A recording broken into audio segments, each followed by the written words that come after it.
जय हिंद दोस्तों। आज बायोलॉजी के इस वीडियो में हम ग्रेगर जॉन मेंडल के तीनों नियमों में से एक नियम के बारे में विस्तार पूर्वक आपसे बात करेंगे। तो सबसे पहले आप जान लीजिए कि ग्रेगर जॉन मेंडल ने आनुवंशिकी संबंधी जो 3 नियम दिया कौन कौन से हैं। तो पहला है आनुवंशिकी का पहला नियम जीजे मेंडल का प्रभाविता का नियम। दूसरा है पृथक्करण का नियम। तीसरा है स्वतंत्र अपव्यूहन का नियम। प्रभाविता का नियम, पृथक्करण का नियम, स्वतंत्र अपव्यूहन का नियम। तो चलिए आज हम जानते हैं कि इस पहले नियम में ग्रेगर जॉन मेंडल ने क्या किया था। पहले तो आप जान लीजिए ग्रेगर जॉन मेंडल का जो नियम है लॉ ऑफ डोमिनेंस, प्रभाविता का नियम,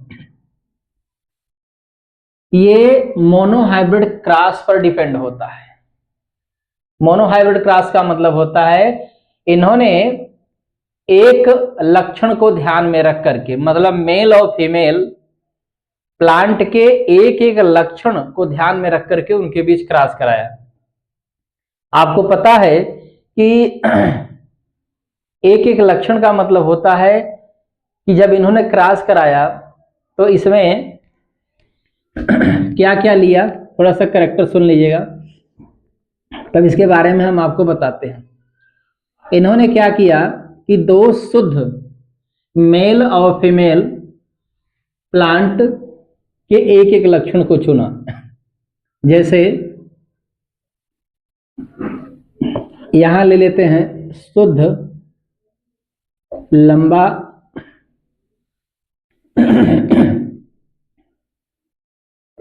शुद्ध बौना,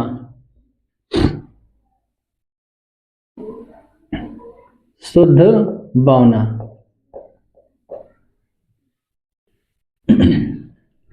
इसके एलील को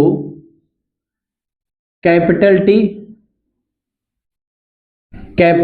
और इसके एलील को स्मॉल टी रख करके इन्होंने क्रॉस कराया। शुद्ध लंबे पौधे का यहां पर सिंबल कैपिटल टी और शुद्ध बौने पौधे का एलील का जो सिंबल है स्मॉल टी यूज किया। अच्छा, क्रॉस कराने से पहले आप ये ध्यान में रखिएगा, जो यहां लेंगे सिंबल वहीं यहां सिंबल लेंगे, एक कैपिटल में एक स्मॉल में होना चाहिए, लेटर वही होना चाहिए। ऐसा नहीं कि कैपिटल टी ले लिया और यहां पर स्मॉल वाई ले लिया, गलत। आपको सेम लेटर लेना है। अच्छा, चाहे वो मतलब सेम का मतलब यहां पर ये है कि टाइप उनका जो है ना, जो करेक्ट एलील का सिंबल है, सिंबल का टाइप है, वह आपको सेम अक्षर लेना है। सेम अक्षर का मतलब यहां पर टी है तो यहां पर भी टी है, टी है।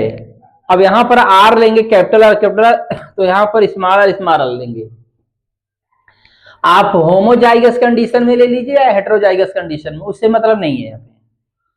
लेकिन इनका जो नियम था ये शुद्ध लंबे और शुद्ध बौने, शुद्ध मेल और शुद्ध फीमेल पौधों के बीच ही क्रॉस कराया था, वो भी मोनोहाइब्रिड क्रॉस। मतलब एक एक लक्षण जोड़े के रूप में है, ये जोड़े के रूप में है, एक एक लक्षण। जोड़ा मतलब एक लक्षण, जोड़ा मतलब एक लक्षण। ये शुद्ध लंबा पौधा और शुद्ध बौना पौधा एक का सिंबल है, एक लक्षण लिया। अच्छा, इनके बीच क्रॉस कराते हैं। पहले बताइए इसमें गैमीट कितने बनेंगे, बोलिए गैमीट कितने बनेंगे। गैमीट यहां पर 2 बनेंगे, ये गैमीट बना दिया। और इसका भी गैमीट कितना बनेगा, 2 बनेगा। अब गैमीट बन गया, ये गैमीट है, बिना गैमीट बनाए क्रॉस नहीं कराना चाहिए। एलील के साथ साथ चाहे होमोजाइगस लें चाहे हेटेरोजाइगस, इसमें होमोजाइगस एलील लिया इन्होंने, आप भूलिएगा नहीं। होमोजाइगस यहाँ पर भी होमोजाइगस एक मेल एक फीमेल प्लांट। अब इनके बीच क्रॉस करा दीजिए। चलिए ऐसे क्रॉस कराते हैं। इसको बोलते हैं इसको ये क्रॉस मेथड, ध्यान में रखिएगा। इनके बीच क्रॉस कराया गया, ये मैं क्रॉस लिख दे रहा हूं। Capital T, small T, capital T small T, zygote बना। इसका भी यहां क्रॉस कराएंगे, capital T small T,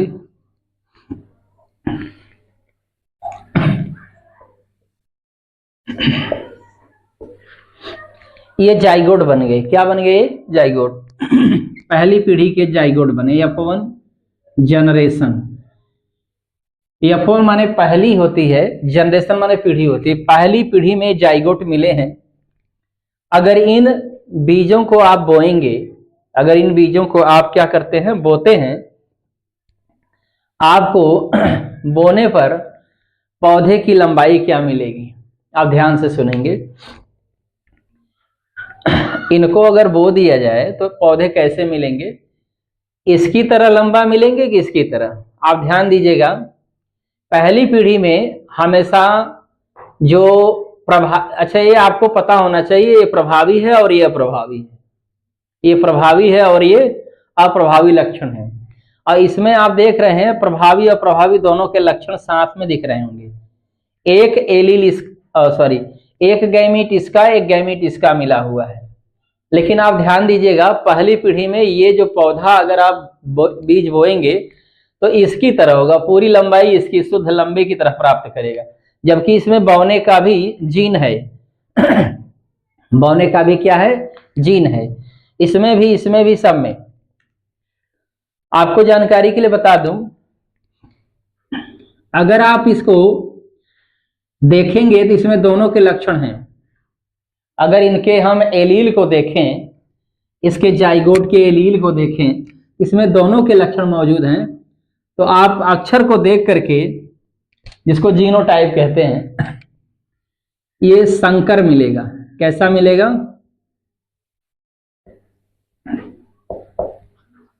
hybrid plant मिलेगा। और ये भी हाइब्रिड प्लांट मिलेगा।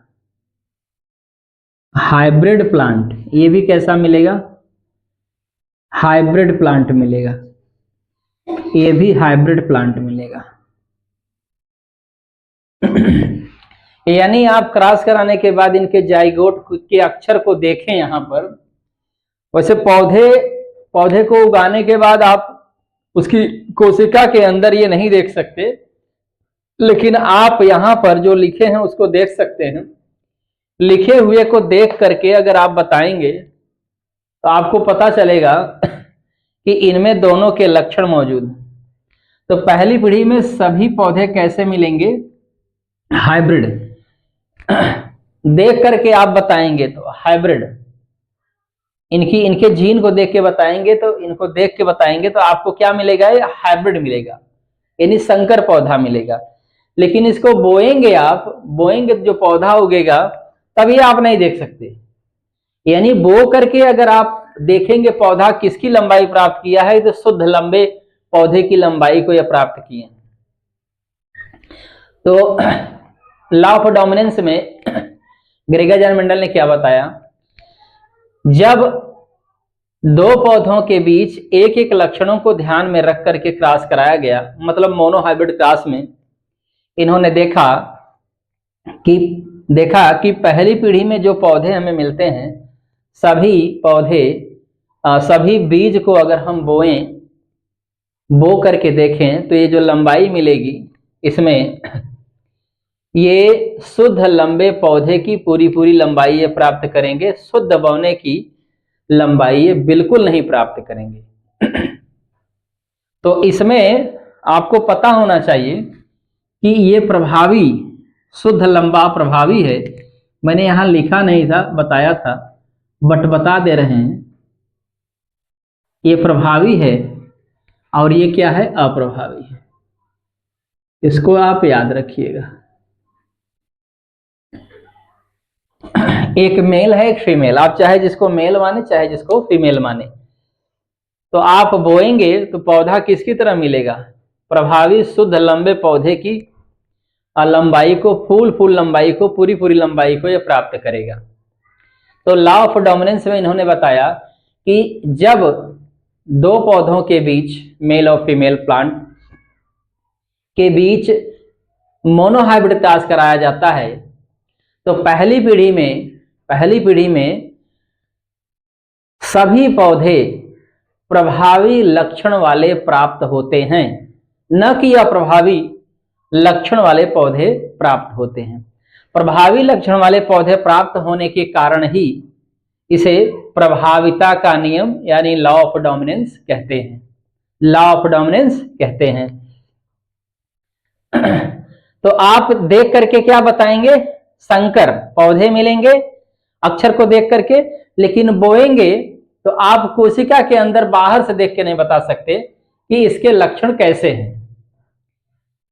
मतलब कि उसकी कोशिका के अंदर से आप बाहर से कोशिका के अंदर की चीजों को नहीं देख पाएंगे, आप बाहरी लक्षणों को देख के बताएंगे। तो बोएंगे तो बाहरी लक्षणों को देख करके बताएंगे, अरे अरे ये पौधा जो मिला है इसमें दोनों के कैरेक्टर, इनके जीन को जब मैंने देखा था दोनों के जीन मौजूद थे, लेकिन बो दिया तो पौधा इसकी तरह प्राप्त हो गया न कि इसकी तरह। तो प्रभावी पौधे की तरह पहली पीढ़ी में लक्षण प्राप्त हुआ बाहर से देखने पर। इसीलिए जो है इस नियम को इन्होंने लॉ ऑफ डोमिनेंस कहते हैं, प्रभाविता का नियम कहते हैं। अच्छा, एक बात और आपको याद होना चाहिए, अगर आप कोशिका के अंदर, जैसे ये जो देख रहे हैं अक्षर जो लिखा हुआ है, अगर कोशिका के अंदर आप जीन को देखते हैं तो उसके जो जीन दिखाई देंगे तो उसको देख करके आप जो चीज जीन देख करके पता लगाएंगे उसको हम जीनोटाइप कैरेक्टर बोलते हैं। क्या बोलते हैं? Genotype character. और पौधे को बो करके अगर आप बाहर से देखेंगे, यानी कोशिका के अंदर से नहीं देखेंगे, बाहर से उसके बाह्य लक्षणों को देख के बताएंगे, बाहरी लक्षणों को देख के आप पौधे को बताएंगे, तो जो भी लक्षण मिलेंगे उसको हम फिनोटाइप कैरेक्टर या लक्षण कहते हैं। एक जीनोटाइप लक्षण होता है, एक फिनोटाइप लक्षण होता है। जीनोटाइप में कोशिका के अंदर जीन की स्टडी करके आप देख के बताएंगे, और पौधे को बोने के बाद आप बाह्य लक्षणों को देख करके अगर आप बताते हैं, पौधा उगेगा, पूरी लंबाई या जैसी भी लंबाई प्राप्त करेगा उसको आप देख के बताएंगे, तो उसका वह लक्षण, बाह्य लक्षण जो बोला जाएगा उसका वो फिनोटाइप लक्षण या फिनोटाइप कैरेक्टर बोला जाता है। तो इस प्रकार से उम्मीद करते हैं दोस्तों ये वीडियो आपको पसंद आया होगा। अगले वीडियो में आपसे फिर मिलेंगे, तब तक के लिए धन्यवाद।